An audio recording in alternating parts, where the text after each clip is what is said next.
Okay, so let's do a quick review of what we did yesterday. If I wanted to solve this problem,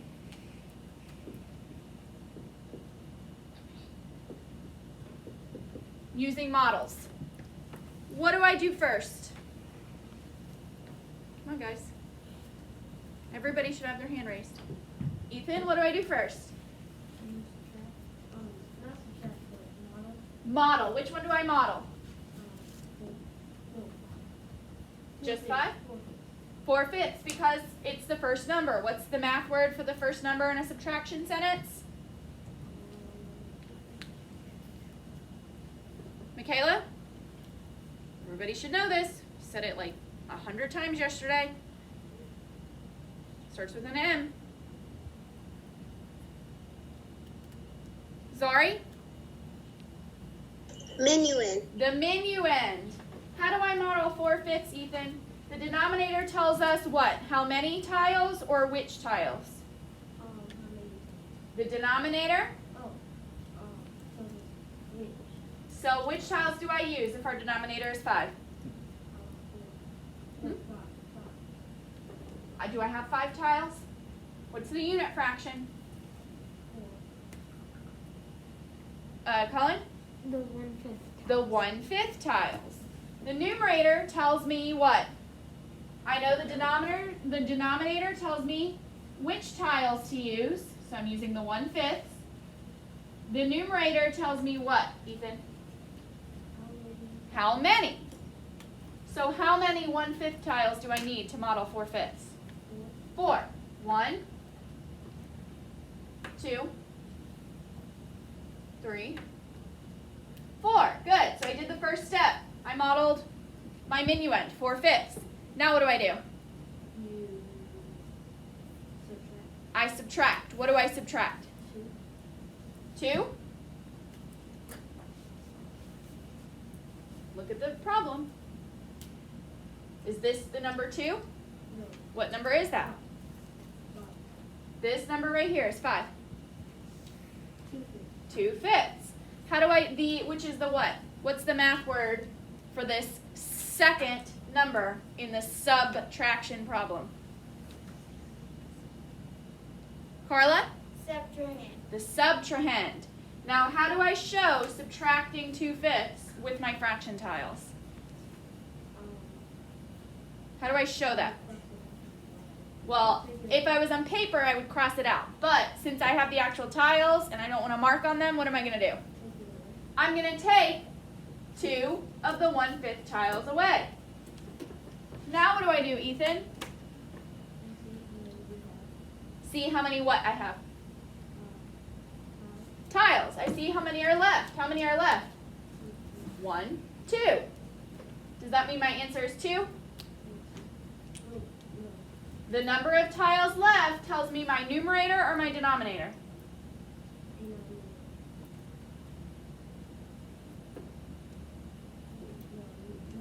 The numerator.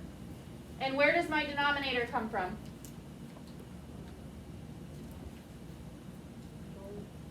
Does it change? No. When we're subtracting like fractions, the denominator doesn't change. I have a quick anchor chart for you. We're not going to go super in depth because it looks exactly like the anchor chart we have for adding fractions. We're just subtracting instead. Before we begin with the book, let's look at this anchor chart. It looks very similar to what we got the other day. Subtracting fractions with like denominators, the first step is to subtract the numerators as you normally would. So we see our numerators are 4 and 2. 4 minus 2 is 2. Then step 2, just like in adding like fractions, the denominator stays the same. So we don't have to do anything to the denominator. We keep it the same. And we can see that down here because we start with 4 purple 1/5 pieces, because there's 4 purple shaded marks out of 5. We take away 2, and we have 1, 2 left that are boxed. They have a green box around them. So it's just like adding, we're just subtracting. So all the subtracting you're going to do today is like kindergarten, first grade subtracting, just like this. But what do you have to make sure of after you get the answer? Michaela? Make sure it's in simplest form. So right here, we know 2 and 5 are both what kind of numbers? 2 and 5 are both what kind of numbers? Cullen? Prime. If the numerator and the denominator are both prime, they are what? Smith? In simplest form.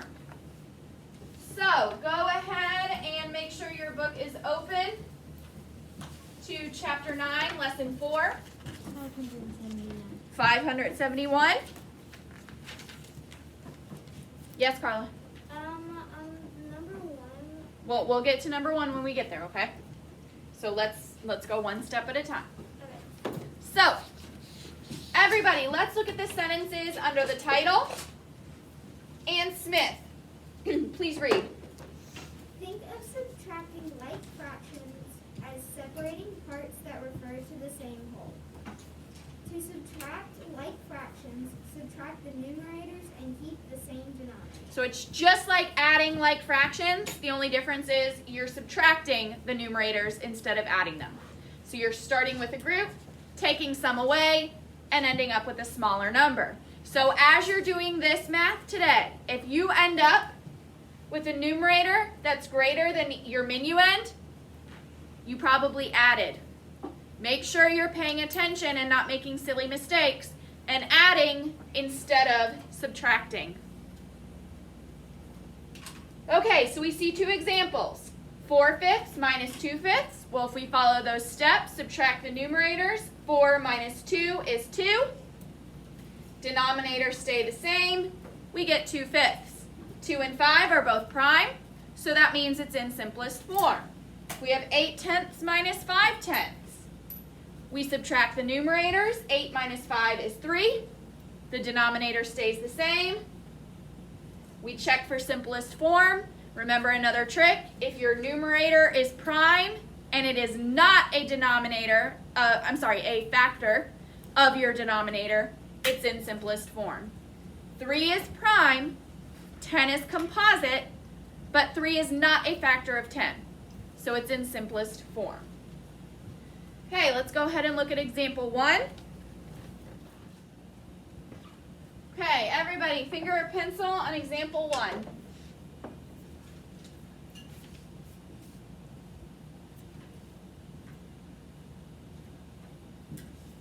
Okay, read in your head while I read out loud.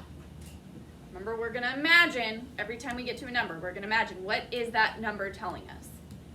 Liliana jogged 5/8 of a mile on Monday. So that means on Monday, we imagine that mile broken up into 8 pieces, and she ran 5 of them. And 3/8 of a mile on Tuesday.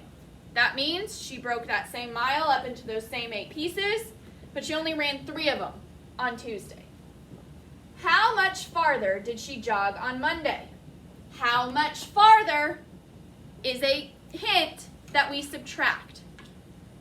How much farther or how much more or how many less are all clues that we're going to be subtracting. When we subtract, remember, we can't just necessarily look at the numbers and put them in order in our equation, because the largest one has to go first. So we have 2 numbers, 5/8 of a mile and 3/8 of a mile. We know we're subtracting because it says how much farther, which is a clue that we're subtracting. So we have to take, when we write our equation, which we must do, some of you still are getting points taken off. And I can guarantee you that some of you are going to get taken points off today when I grade. You must show the equation whenever you have word problems. So we know we need to start with the larger one. The minuend has to be, the minuend has to be the largest number in the problem, because that's the amount you're starting with. 5/8 is greater than 3/8. So we know we're taking 5/8 and we're subtracting our smaller fraction, 3/8. And now we're just going to follow the steps. Make sure you're focusing. If you're staring off into space, you're not listening. 5/8 minus 3/8. Step 1 is to subtract the numerators. 5 minus 3 equals 2. We know that because we all went to kindergarten. And we started with 5, and we took 3 away, and we ended with 2. We keep the same denominator. Our denominator of our minuend and subtrahend is 8. So the denominator of our difference is going to be 8. Now we have to check for simplest form. Both of these numbers, 2 and 8, are what? Carla? They are both. They're both even. They're both even. That means they can't be in simplest form because they have at least one other factor in common. At least. What is that one other factor that all even numbers have in common other than 1? Mason. 2. All even numbers have at least 1 and 2 in common. Simplest form can only have what factor in common? Cullen? 1. 1. So that means we need to take 2 and 8. You can do this on your book. And we need to factor it. Kingston, what are the factors of 2? 2, 1 2. and 2. Now the factors of 8. You can use that strategy where you match them, and then once you meet in the middle, you stop. Or if you factored enough, you don't need to use that strategy because you just remember what they are. What strategy would you like to use? Just listing them, or do you want to match them? Okay, what are the factors of 8? Okay, I think we need to match them. I think we need to match them. So, 1 goes with what? We know 1 is a factor of 8 because why? Because 1 times 8 equals 8. So we're going to go over here and we're going to write 8. Now let's think of 2. Is 2 a factor of 8? Yes. How do we know? First of all, because it's even. But second of all, because 2 times 4 is 8. Now let's think of 3. Is 3 a factor? No, because 3 times 2 is 6. And 3 times 3 is 9. 8 comes in the middle, so 3 can't be a factor. Now 4, do we need to think about it, or do we already know we're done? We're done, because we've met in the middle. Please use that strategy if you have not factored enough to remember them. Because then you're going to make a silly mistake. And if we had just kept that silly mistake where we forgot about 2, what would we think 2/8 was? Smith? In simplest form, because we don't see any factors in common other than 1. That is why you have to be so careful. So, now, Kingston, what are the factors in common? 1, 2. Any others? What's the greatest common factor? 2. So that means we take our answer, 2/8. We divide the numerator and the denominator each by 2 to get our answer. Now I noticed on some of your work that some people were subtracting when they got here. Now I know you know what a division symbol looks like. So that just tells me you were going way too fast and you weren't really thinking because you know how to divide. You know 8 divided by 2 is not the same as 8 minus 2. So make sure that you are going slow and checking your work so that you don't make those silly mistakes that you know are incorrect. Class, 2 divided by 2 is? 1. 8 divided by 2 is? 4. Which means 5/8 minus 3/8 is 2/8, but that's not simplest form. 2/8 in simplest form is 1/4. 1/4. So Liliana jogged 1/4.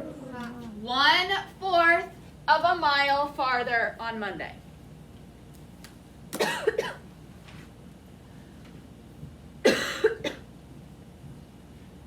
Remember, let's go ahead and write our list. What do we need for word problems? What is the first thing we need on the line? Not just on your separate sheet of paper, because then I may not be able to find it. What is the first thing we need on the line in a word problem? Carla. The first thing we need on the line is the equation. The equation. What is the second thing we need on the line in a word problem? Come on, guys. Only one person has been here since August. Smith? The answer. The answer. What is the third thing we need on the line? Zari? Simplest form. The answer in simplest form. Are we always going to need both of these things? Are we always going to need both of these things, 2 and 3? Victoria? No. No. Why? Because sometimes it is already in simplest form. Because sometimes, like here, the answer's already in simplest form, so we don't have to write it again. And what is the last thing that we always need on the line in a word problem? Zadie? A unit. Make sure you have all of these things. I keep saying it and people keep not doing it. It is on you. That is a choice. It would be different if I kept forgetting to say it, but I haven't forgotten to say it since August. So it is now a choice. It was a choice actually like back in September and October. Okay, let's go ahead and look at example pencil on example 2.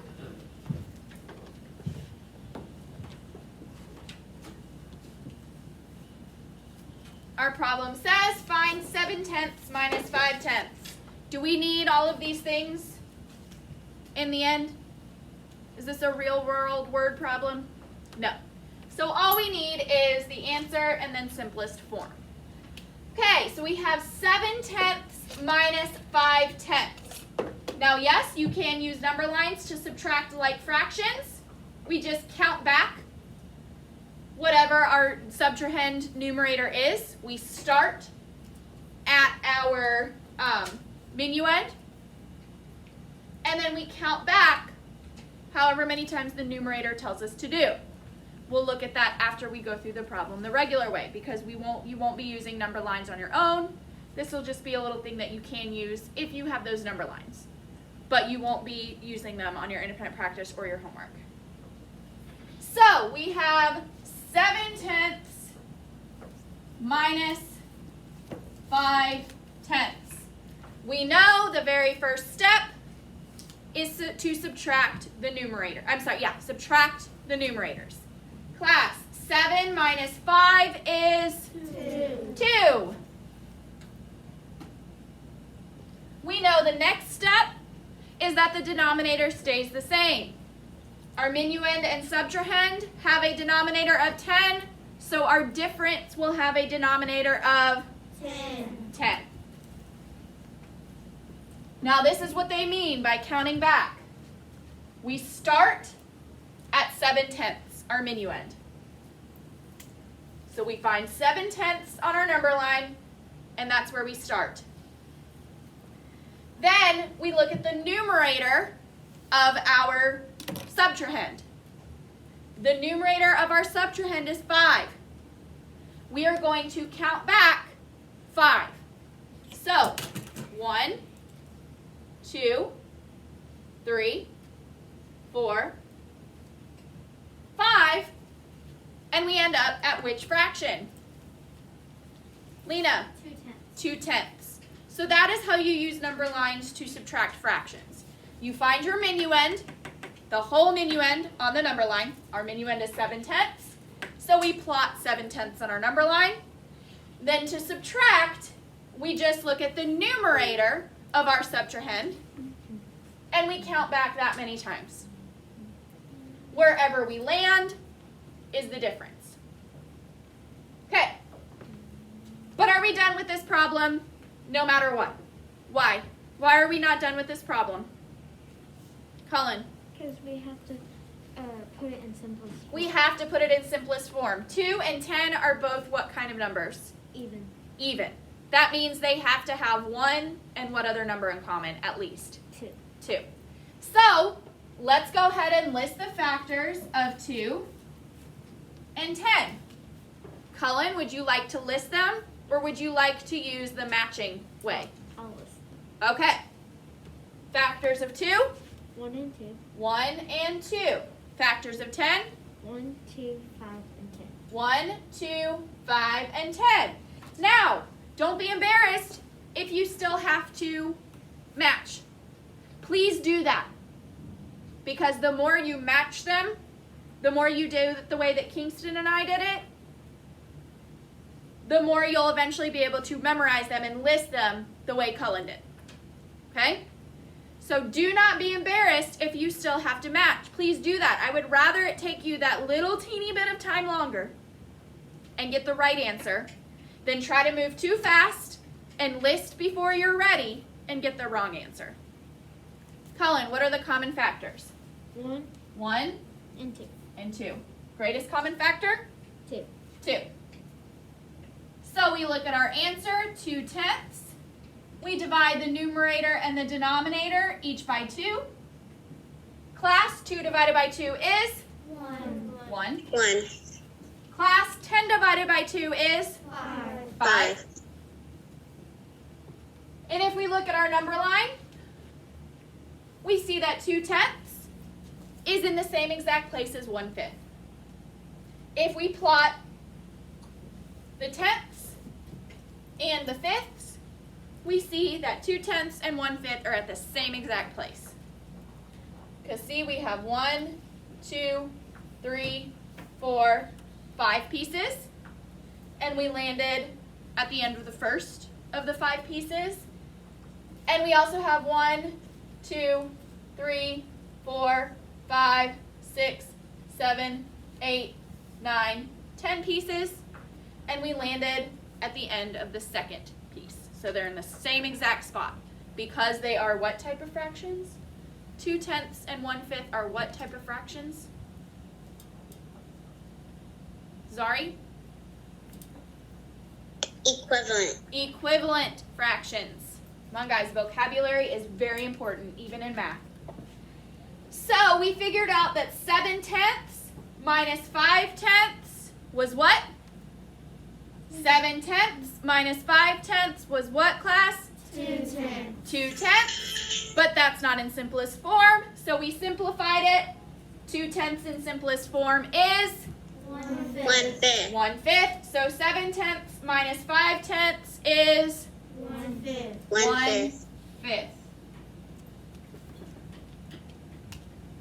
Okay, everybody ready to move on to the guided practice? As long as you're going slow and paying attention and making sure you list all factors and you are following all directions, you will do very well on this. You can get a 100 very easily just by paying close attention, going slow so you're not making silly mistakes, making sure you have all of these 4 things on word problems, and finding your greatest common factor. You can get a 100 very easily just by doing those things, which the more you do them, the quicker they happen. Okay. Okay. Numbers 1 and 2 say find each difference, write in simplest form. Carla, number 1, 6/8 minus 3/8. What do we do first? We first subtract. Subtract what? We subtract 6/8. Every time, what are we subtracting? What is the first thing we're subtracting? No matter what the numbers are, the first thing we subtract is the... Aaron, help her out. We subtract the numerators. So what's the very first thing we do when we're subtracting like fractions? We subtract the numerator. We subtract the numerators, which means we're doing what subtraction problem, Carla? 6 minus 6 minus 3. And 6 minus 3 is? 3. 6 minus 3 equals 3. 6 minus 3 equals 3. What do we do next? We keep the denominator the We keep the denominator of the same. We keep the denominator the same. What are the denominators of the minuend and the subtrahend, Carla? 8. 8. So that means the denominator of the difference is 8. 8. Now what do? We see if it is in simplest form. We see if it's in simplest form. Now there's several ways you can do this. We can list factors. But first, let's see if we can use a trick. Is there a trick or a tip to remember that tells us if this is in simplest form or not? Yes. What is the tip or the trick that we can use? The tip Our of numerator is what type of number? a prime number. Prime number. 3 is a prime number. Is 3 a factor of our denominator? No. So what does that mean? It means that it's already in simplest It means it's already in simplest form. One more time, that tip is, if the numerator is prime, but the denominator is composite, it's still in simplest form if the numerator is not a factor of 3. We know factors, of the denominator. We know factors of 8 are 1, 2, 4, and 8. There is no 3, so it's in simplest form. Just because, Carla, let's go ahead and list factors too, just in case. So if you don't remember the tips, we're going to list the factors. Carla, would you like to list them or would you like to match them? I like to match them so I can be Okay. easier to list. Good. What's the very first factor of 3? 1 and 3. That's a factor pair. What's the first factor? The first factor is 1. Is 1. Because? Because 1 times 3 equals 3. Because 1 times 3 equals 3. Now let's try 2. Is 2 a factor of 3? No. No, because 2 times 1 is, 2 times 1 equals 2. and 2 times 2 is, 2 times 2 equals 4. so 3 is in the middle of 2 and 4, which means 2 is not a factor of 3. What about 10? What's the first factor? 1. 1. How do we know? This one is that's wrong. It's supposed to be 8. Oh, whoops. Well, what's the first factor of 8? 1. How do we know? 1 times 8 equals 8. Because 1 times 8 equals 8. What about 2? Is 2 a factor of 8? Yes. Yes. How do we know? Because 2 times 4 equals 8. Because 2 times 4 equals 8. Also, we know because 8 is even. Is 3 a factor of 8? No. No, because 3 times 2 is, 3 times 2 equals 6. and 3 times 3 is, 3 times 3 equals 9. 8 is in the middle, so 3 is not a factor. What about 4? We don't have to do it because it's already up there. We don't need to think about it because it's already here. So do we have to keep going or do we find all the factors? We found all the factors. Good. What are the common factors? 1. Anything else? No. That means 3/8 is in simplest form because it only has 1 in common. Okay, the more you practice that, the quicker it gets. Number 2, Michaela, we have 11/12 minus 5/12. What do we do first? Subtract 11 minus 1. Every single time, no matter what it is, Subtract the numerator. we subtract the numerators. Remember, ever since August or September, we've been saying words first, then numbers. So we subtract the numerators. What are the numerators? 11 minus 5. So 11 minus 5 is? No. Not 9. You can use your fingers. We start at 11. We count back to 5 and see how many. 11, 10, 9, 8, 7, 6, 5. so 11 minus 5 is 5, 11, 10, 9, 8, 7, 6, 5, so 11 minus 5 is 6. 6. Next step. Subtracted it. I mean, the denominator stays the same. The denominator stay the same. Please be louder. I can barely hear you. The denominator of our minuend and subtrahend are, 12. 12. so that means the denominator of our difference is 12. 12. What do we do next?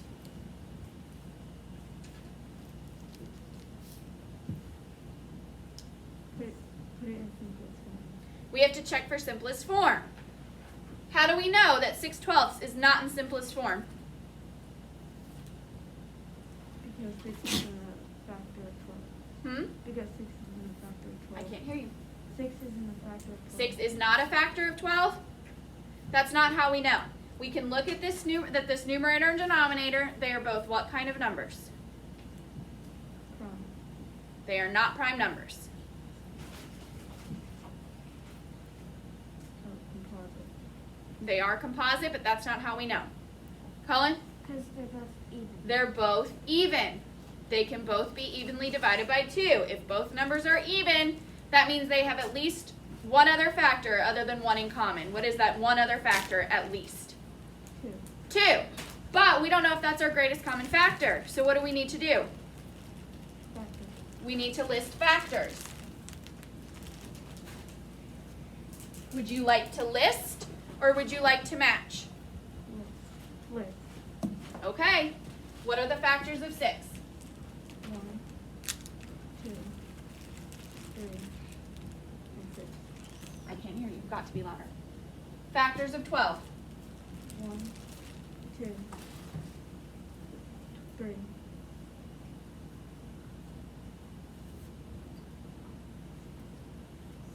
4,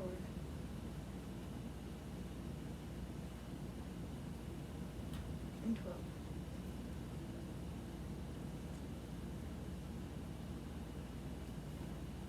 Is that all of them? So you need to match. Please do not try to list before you're ready because you're going to forget something.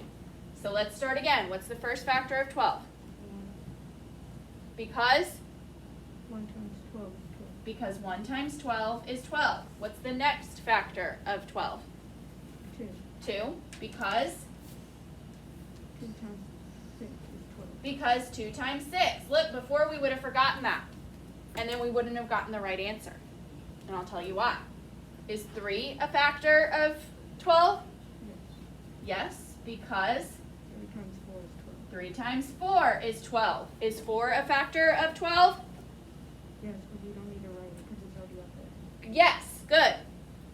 It is, but we don't need to write it because it's already there. So do we need to keep going? No. No. So what are the common factors? 1, 1, 2, 2, 3, 3, and 6. and 6. So see how important it is? If just match. Just match. Okay, what's the greatest common factor? 6. Which we would have missed. We would have said it was 3, which means this would have happened. Is that in simplest form? No. No, both of these numbers are even again, which means they have to have at least 2 in common. That means they can't be in simplest form. So that's why we need to make sure that we find the correct greatest common factor. We're going to divide the numerator and the denominator, each by 6. Michaela, 6 divided by 6 is? 1, 12 divided by 6 is? 2, So 11 twelfths minus 5 twelfths in simplest form is 1/2. 1/2. Please make sure that if you are not 1000% confident on the factors of a number, that you match them. The more you do that, the sooner you will become 1000% positive. Don't try to rush to beat everyone else. Do the work at your own pace, not somebody else's. Okay, let's quickly go through the independent practice and the homework. I think you guys understand it, so I'm not going to do any practice because you're doing the same exact thing. You're just subtracting instead of adding. Be careful with simplest form. Okay, numbers 3 through 11, you're doing the exact same thing. There's not a whole lot of space, so use your separate sheet of paper to list factors to find simplest form. Numbers 12 through 14 is matching. Notice you have more answers than problems. There are 3 problems and 6 answers.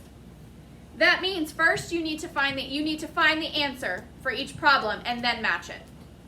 Don't forget to simplify if needed. Always check for simplest form. On the back, numbers 15 and 16 are word problems. Watch out. There's one where you have to draw a model. You have lots of space. That's a hint. Oh, I bet I have to draw a model. You also need equation, answer, simplest form, and unit for all of those problems. So number 16, you're adding an extra thing, a model. But you still need these 4 things. Or 3 if it's already in simplest form. So I would go ahead and write these steps on the back of my independent practice if I haven't already. Numbers 17 and 18 are critical thinking, 17 with numbers, 18 with words. Let's look at the homework really quick. You can write these, this checklist as soon when it's time to start individual work. I'm going to give you a separate printed page, but it's going to be the same setup. Numbers 1 through 4 are just like the guided practice. Use a separate sheet of paper to list factors. Numbers 5 through 8 are also just like numbers 1 and 2. Use a separate sheet of paper to list factors if you need to. If you can look at it and you know 100% it's already in simplest form, you don't have to list factors. You can if you want the practice. Numbers 9 through 11 are word problems. Once you get your homework, if I were you, I'd go ahead and write this checklist on the back of my homework so that I don't forget I need these 4 things, or 3 if it's already in simplest form. Number 12 is multiple choice, but you must show work. I will take off a point if you do not show work on number 12. Do you understand? You can show work to the side right there. The rest of them, numbers 1 through 11, if you have to do greatest common factor, to simplify, I need to see it on a separate sheet of paper. Any questions? Make sure that you are factoring on your homework and your independent practice. The separate sheet of paper is not for rewriting the problem. That's not what we're doing. The separate sheet of paper is for finding factors. The more, I can't stress this enough, the more you do it, the easier and quicker it becomes. Okay? Some of you have realized that and have been practicing, and are now at the point where most numbers 1 through 12, you can just write the factors. You don't even have to think about it, and they're right, because you've practiced enough. Those of you that aren't there yet, I promise you, if you keep practicing, you will get there. Watch out for one of the ones on the homework, because there is a 100 as the denominator, which some of you have memorized the factors of 100. Excellent. But you might still need to do a little division to find the factors of whatever the numerator is. So watch out for that. Okay, go ahead and begin. If you have any questions, I will come to you, but first I'm going to pass out the homework. If I were you,